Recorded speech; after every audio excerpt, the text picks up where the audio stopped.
Anggota DPRD Kabupaten Sukabumi Anang Januar dan Ketua DPC PDI Perjuangan Pauji Nurjaman gelar doa bersama rayakan hari lahir Pancasila dan ulang tahun Bung Karno ke-124 bertempat di salah satu villa di Kampung Mekarwangi, Desa Padajaya, Kecamatan Jambang Kulon, Kabupaten Sukabumi pada Minggu 20 Juni 2025.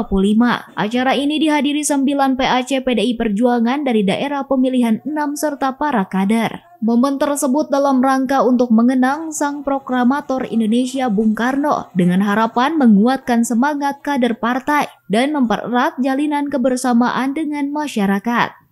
Kami atas nama keluarga besar dan atas nama Ketua DPC Perjuangan Sukabumi ikut hadir upacara dan tawasul hari wafatnya Bung Karno, dan ini juga salah satu pembuktian bahwa PDI Perjuangan itu betul-betul mengenang para pahlawan yang sudah gugur di medan perang. Alhamdulillah pada hari ini semua masyarakat baik dengan para petani pun juga yang menghadiri dalam upacara ini, kami mengucapkan syukur alhamdulillah, terima kasih yang sedalam-dalamnya.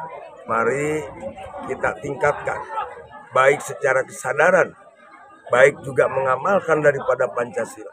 Hari jadi Pancasila jatuh pada 1 Juni dan hari ulang tahun Bung Karno jatuh pada tanggal 6 Juni. Dirayakan oleh PDI Perjuangan rutin setiap tahun. Dari Kecamatan Jambang Kulon, Kabupaten Sukabumi, Iqbal Bakar, Tim Liputan MGS TV melaporkan.